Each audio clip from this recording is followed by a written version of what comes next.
But we know how technology works. You take something that used to require some skill, some expertise, and you make it easier. Right. I don't know how to work a satellite, but I have a cell phone. If you make it easier for people to press a button and print a gun, getting around court orders, getting around gun regulations of all kinds, do you not have some responsibility for what those people do with those weapons? So there's two questions. Did I make it easier? And what happens if I did make it easier?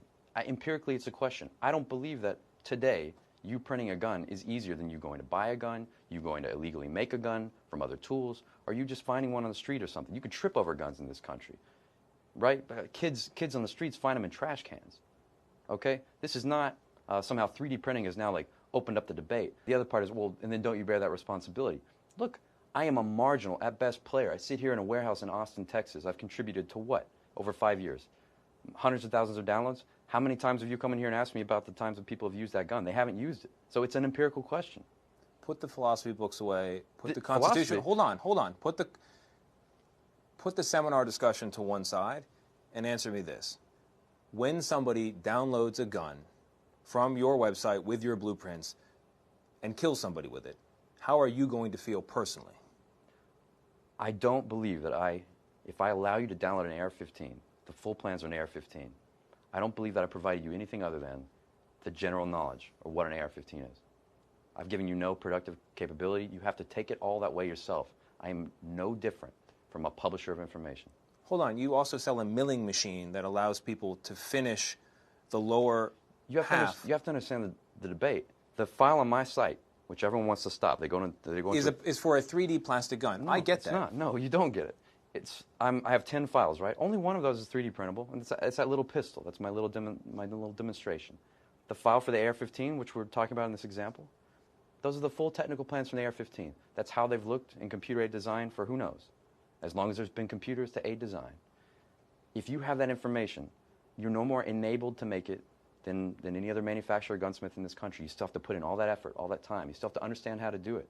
I didn't make that easier, but I did give you the key if you did want to understand to make it, and I will not apologize. Hold on, you didn't make it easier?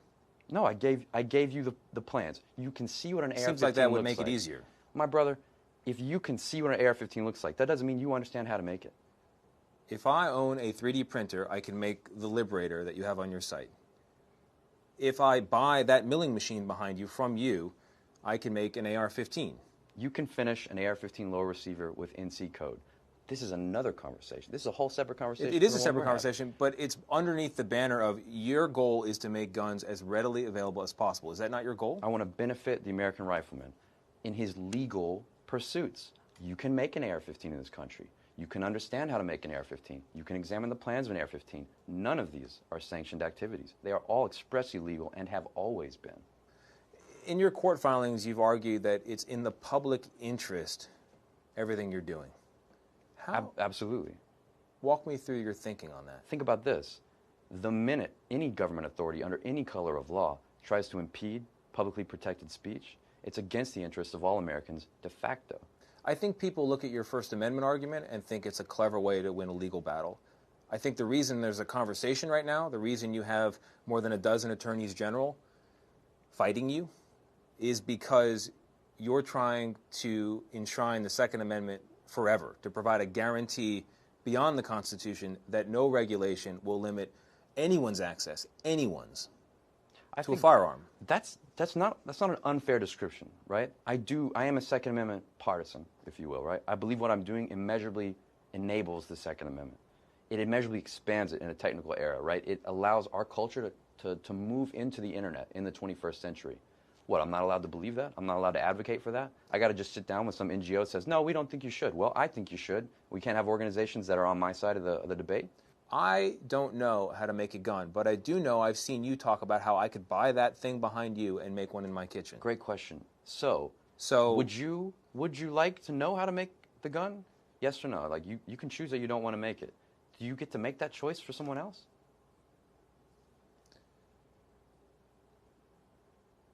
I don't think you do.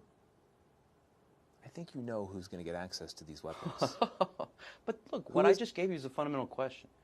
You know that there's a difference between me and a gun seller. You know it. But you want to make it like it's the same thing. No, I do agree. There is a difference between you and a gun seller. A gun seller has a heavier political burden. There are laws in place stopping that gun seller. The reason we're having this conversation right now is because you have the ability to publish these plans without restriction, and there are people who are fighting you on that.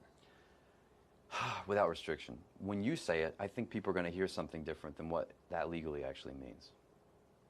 Does it or does it not mean that a person who can't get a gun because of a court order, because they've been beating their wife, can get it from you? Get the intellectual property necessary to build a gun from you. So that court order, right? Does that prevent people from reading books on guns at that point? Does it prevent people from downloading plans on guns? It doesn't. So what? I'm a felon. Let's say You've taken the gap. Let's say I'm a felon now. I can no longer learn about certain things in science. I can no longer read books on certain. You know what I mean? Like you can't draw this line. Oh, really? So all the way up to nuclear fusion. People can make nuclear weapons if if you read the books and you want to. Wait. If you want to, no, this is great. Hey, look, no. This is if you want to enrich uranium in your bathroom, and you have the technical knowledge, it's free speech. You know that practically speaking, this is very difficult. But if I knock over the liquor store, do I not have the right to learn about nuclear fusion and become an engineer for the Army at some point later in my life? You would say no. How would you justify it? You're making it me. It's not me. No, it is you. It's in your question. I'm adopting the settled American law on speech, right? On the rights to speech. Speech is constantly being debated. Publishers do not have none of these get laws approval or licenses to speak in this country. That's how it works.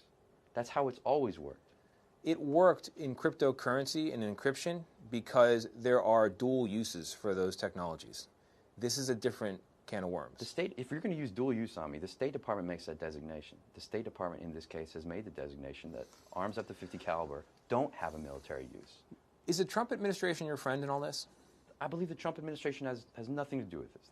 This is a settled arms export control reform initiative which has lasted for 10 years, more than 10 years in my understanding. So why the sudden reversal from the State Department, which was fighting you for years in court? There was no reversal. This is all marketing. Why the abrupt settlement? It's not an abrupt settlement. As recently as April, they were fighting you in court. The settlement's not abrupt. The procedural posture of the case was always on an injunction question. We got to a point where when these rules were finally announced, when they were finally ready, the DOJ would have been in the uncomfortable position of literally allowing this for the American public, but suing one company in the country. You would have been worse off if they didn't make the settlement. I would have won this free and clear at the Supreme Court on the First Amendment. Now that there's so much attention on this case and on your company, what do you think the future holds? I think there's every reason now for people to lay down or like a DOJ not to defend this or something, but ultimately it shouldn't matter. If the judiciary, is what it's supposed to be, this is pretty easy. I mean, I got a license from the federal government to speak. You've said in the past that if there's some sort of a change and the authorities come here to take your files, to shut you down, that you would call out a militia. That was a counterfactual. But no, of course, I'd always follow the law. I've always, ever followed the law in this country. And this is what I think burns people. Like, I've always pursued licenses with the ATF. I have a license with the State Department, right?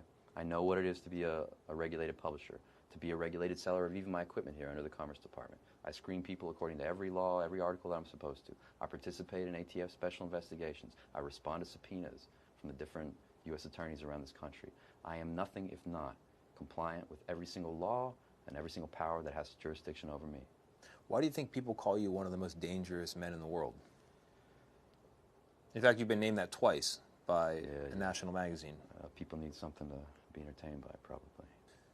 So you're giving me the Joe Namath on these lawsuits. Guaranteed victory. No, I'm not saying that.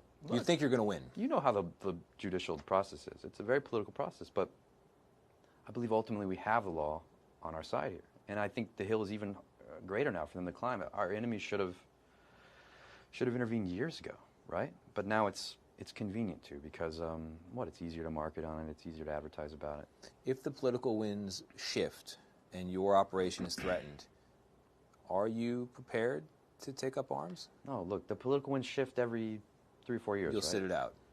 I built this company under the more adverse situation, right? I built this company during the Obama presidency. I have to ask because of the arm dripping blood, holding a sword. Classic Texas symbol, right? It shows the resolve of like the Texan conscience. We would fight, we would waste our money, we would build these things even though we know it would ruin us. That's what that symbol means back there. I'll stand here and help people and give them this information, even if every attorney general in this countly pulls me into every venue and ruins me.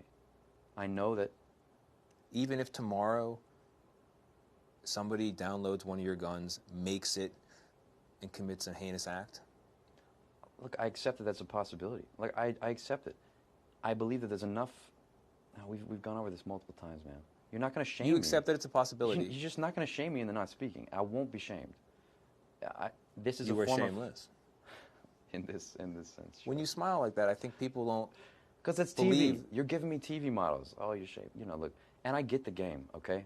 But I think something of what I believe in will come through here. I believe radically in what I'm doing. I won't stop what I'm doing. You're not going to shame me out of doing it. What I'm doing is legally protected. You can convince some judge or some district court that I have to stop. I will go to the appellate level. I will go to the Supreme Court. I will waste all my time. And perhaps that's the goal, to get me to waste more time, more years, all this stuff. Do everything you can to fight me. Fine. What I'm telling you is I'm here to do it, and there will be people after me. And the internet serves our interests and will allow us to do this easier than you could ever stop it. Take me to the future. If your vision is successful, what does it look like? I mean, in a sense, I succeeded, man. In a sense, it's already happened. You know what I mean? My vision was, years ago, well, one day you could just download this stuff easy in one place, and you have access to these things, and the gun culture can kind of blossom from it. Because now, instead of me digging around in machine shops and looking for plans, I just know where to go to get them. It's like an encyclopedic resource. In a sense, that happened. What's the future of that look like? I don't know. I think it becomes easier to become a small business in firearms. It becomes easier to make custom parts and things like we see in 3D printing. What does 3D printing actually add? It doesn't replace traditional processes, but it adds, you can more rapidly prototype. You can more actively customize. It takes this promise that it gives to every other industry, and it gives it to our industry as well. In practicality, anywhere there's a computer, there'll be a gun. That's the future? I've said that. That's like the radical libertarian possibility of it, right? You know a gun in some sense is downloadable. What this means is there's no one standing between you and your computer. There's no one standing between your computer and the printer, right? These decisions are radically yours. And the to printer make. can make a gun. The printer can make the parts of a gun. On some guns, yes, this can happen. Mills can make these parts. Because of things you've said in the past, I have to ask this question. What do you say to people who think you're a radical and an anarchist who only wants to watch the world burn? Everything I do here is constructive. I have built more. I employ more. I've produced more wealth and interest in intellectual property. I'm a builder. So to be clear, your goal is not to take down the federal government. To be very clear, if the attorneys general succeed in their lawsuit, they would have cut through and burned way more of our legal structure than I have. I have simply abided by what is, petitioned to the authorities about what should be, never cut any corners legally. I have no state power, right? I'm not a state. I can't interrupt your access to these things. I build things. Somebody coming to this conversation for the first time, turning on their TV today, what do you want them to know about who you are and what you're doing?